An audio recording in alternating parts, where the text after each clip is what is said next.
Hello दोस्तों, मैं लौट के आ चुका हूँ मार्शियल गॉड के एक न्यू एपिसोड के साथ।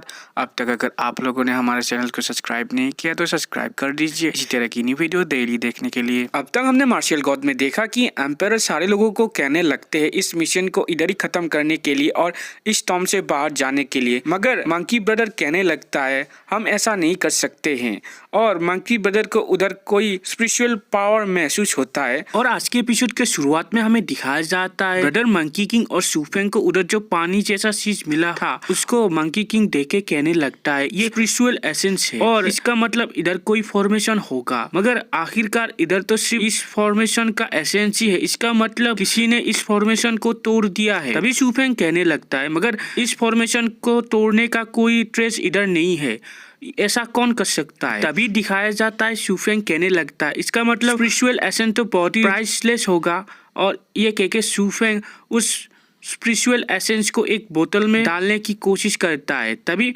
मंकी ब्रदर कहने लगता है शूफेंग संभाल के, अगर तुम इस एसेंस को टच भी कर लोगे तो वो तुम्हारे लिए खतरा हो सकता है।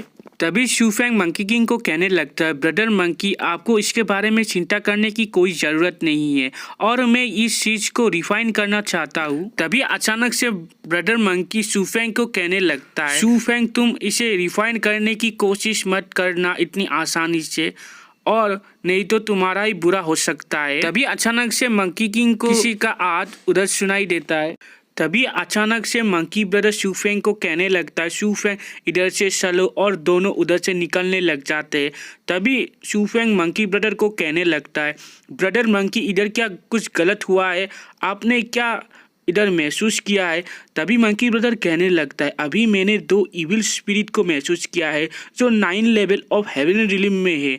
लकीली पहले मैंने उन दोनों को महसूस कर लिया है, अगर वो दोनों हम दोनों को इधर महसूस कर लेते तो आज हम इधर जिंदा नहीं रहते थे।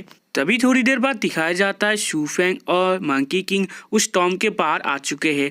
तभी टॉम के बाहर मंकी किंग शूफेंग को कहने लगता है शूफेंग हमारे करंट कल्टीवेशन लेवल से हम दोबारा से इस टॉम में एंटर नहीं हो सकते फिलहाल। तभी शूफेंग मंकी किंग का ऐसा बात सुन के अपने मन में सोचने लगता है शायद वो ब्लैक क्लोथेड ओल्ड मैन ने ही शायद सारा ट्रैप को ओपन किया था और उसके पावर से तो वो इस जगह के सारे रिसोर्सेज को अपने लिए हासिल कर लेगा। तभी शूफेंग मंकी किंग को कहने लगता है ऐसा है तो मंकी ब्रदर हम आजुस ड्रैगन से लौट जाते हैं। तभी हमें नेक्स्ट सीन में 1000 और बोन टॉम के अंदर का सीन दिखाया जाता है जिधर शूफेंग टॉम के अंदर के सारे बातों को फाउंडर को बता चुका होता है। तभी फाउंडर कहने लगते हैं शूफेंग को शूफेंग ऐसे हम इस बात को जाने नहीं दे सकते हैं। तभी शूफेंग फाउंडर को कहने लगता है एक्चुअली फाउंडर मैं भी जान डायनेस्टी के लोगों को मदद करना चाहता हूँ क्योंकि उन लोगों ने हमारे अजुर ड्रैगन सेट को रिबूल करने में बहुत सारा मदद किया है। अगर उन लोगों के ऊपर वो तीनों डायनेस्टी अटैक कर देगा तो इसका मतलब यही होगा कि अजुर ड्रैगन सेट भी कम्प्लीटली डिस्ट्रॉय हो जाएगा। तभी ये सारा बात सुन के फाउंडर भी बहुत ही गुस्से में आ जाते हैं और कहने लगते हैं उन लोगों की ऐसे करने की हिम्मत कैसे हुई। तभी हमें नेक्स्ट सीन में फाउंडर को दिखाया जाता है जो शूफेंग को कहने लग जाता है जान डायनेस्टी ने हमें पहले ही बहुत ही मदद कर दिया है और इन जैसे सिचुएशन में हमें जियान डायनेस्टी की मदद करना ही होगा। और तभी अचानक से फाउंडर शूफेंग को पूछने लगता है शूफेंग पहले तुमने जो ब्लू कोट स्पिरिट मास्टर के बारे में बताया था क्या वो इधर ही है। तभी शूफेंग कहने लगता है फाउंडर आपका मतलब क्या मंकी ब्रदर से है। तभी फाउंडर शूफेंग को कहने लगते हैं हाँ वही, और उसे जल्दी से इधर बुलाओ मुझे उससे थोड़ा काम है। तभी शूफेंग कहने लगता है फाउंडर क्या आपका मतलब वही है। तभी फाउंडर कहने लगता है शूफेंग तुम जो सोच रहे हो वही, मैं अपने आप को रिवाइव करना चाहता हूँ उसकी मदद से, जिसकी वजह से मैं जियान डायनेस्टी को इस फाइट में हेल्प कर पाऊंगा। तभी हमें नेक्स्ट सीन में अजुर माउंटेन रेंज के किसी एक जगह में दिखाया जाता है जिधर फाउंडर और मंकी ब्रदर एक साथ ही होते हैं। तभी फाउंडर मंकी ब्रदर को कहने लगता है तुम्हें तकलीफ देने के लिए मैं माफ़ी चाहता हूँ। तभी मंकी ब्रदर फाउंडर को कहने लगते हैं आप अजुर ड्रैगन सेट के फाउंडर हो और आप एज में और पावर में मेरे सीनियर हो, साथ ही साथ आप मेरे ब्रदर के एंसिस्टर भी हो, इसलिए आप मुझे कोई भी ऑर्डर दे सकते हैं। तभी मंकी ब्रदर का ये बात सुन के फाउंडर भी कहने लगता है ऐसा है तो ठीक है, तभी हमें दूसरी तरफ शूफेंग को दिखाया जाता है जो शूमे और शुरुई के पास होता है। तभी शूफेंग उन दोनों को देख के कहने लगता है, तुम दोनों कितनी देर से सो रही हो, मुझे तुम्हारी स्माइल और तुम्हारी वॉइस कितनी याद आ रही है, मगर अनएक्सपेक्टेडली जब से तुम लोग सो रही हो तुम लोगों का कल्टीवेशन बढ़ के 6th और 5th लेवल ऑफ प्रोफाउंड रिलिम में पहुंच चुका है और ये जियान डायनेस्टी का सारा मामला खत्म होने के बाद तुम लोगों को जल्दी से जागना होगा क्योंकि तुम दोनों को भी मेरे साथ ईस्टर्न सी रीजन को देखने जाना होगा। और ये सारा बात कह के शूफेंग थोड़ा इमोशनल हो जाता है। तभी हमें नेक्स्ट सीन में शूफेंग को दिखाया जाता है जो अपने मन में सोचने लगता है, स्पिरिचुअल फॉर्मेशन एसेंस जिसको रिफाइन नहीं किया जा सकता है, क्या मैं इसको रिफाइन कर सकता हूँ? और ये कह के उस बोतल को निकाल के एक ड्रॉप अपने हाथ पे ले लेता है और उसको रिफाइन करने की कोशिश करता है, मगर अचानक से शूफेंग के बॉडी पे एक ज़बरदस्त झटका जैसा लगता है।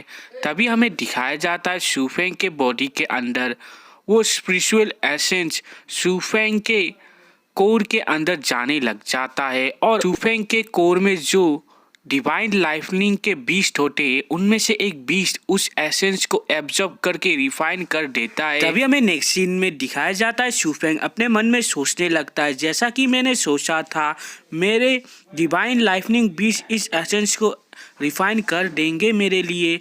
तभी शूफेंग इसी तरीके से उस सारे बोतल को रिफाइन करने लग जाता है।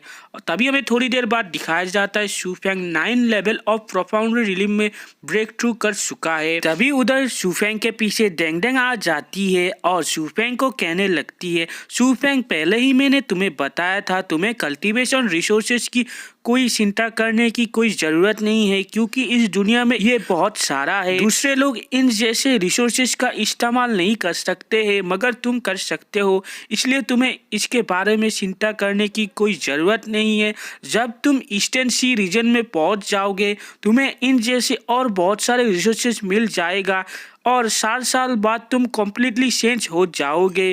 तभी शूफेंग डेंगडेंग के ये बात सुन के कहने लगता है, हाँ तुम सही कह रही हो, मुझे आगे के लिए अच्छा ही सोचना चाहिए। तभी हमें थोड़ी देर बाद दिखाया जाता है शूफेंग अजूर ड्रैगन सेट के सेक्ट मास्टर के पास जा रहा होता है।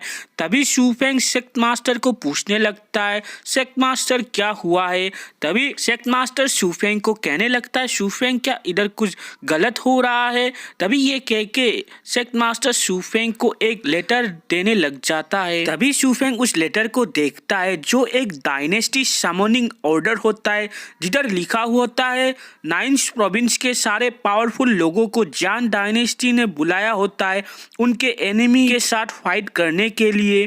तभी शूफेंग ये सारा कुछ देख के कहने लगता है, मैंने कभी भी नहीं सोचा था कि जियान डायनेस्टी का एक दिन ऐसा हालत हो जाएगा। तभी सेक्ट मास्टर शूफेंग को कहने लगता है, शूफेंग तुम क्या जानते हो इधर क्या हो रहा है? मैंने जितना कि सुना है 9th प्रोविंस के सारे पावरफुल लोग और सारे सेक्ट को ये समनिंग लेटर मिला है, क्या कुछ होने वाला है?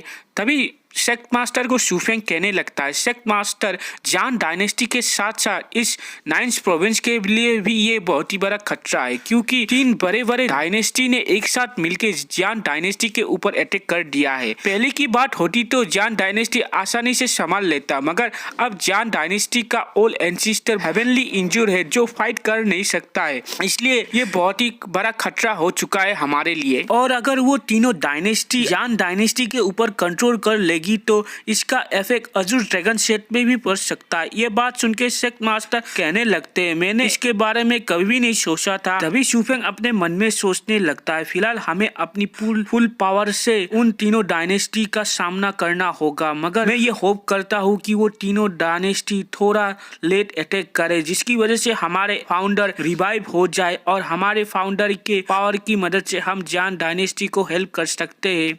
君の虜になってしまえばきっと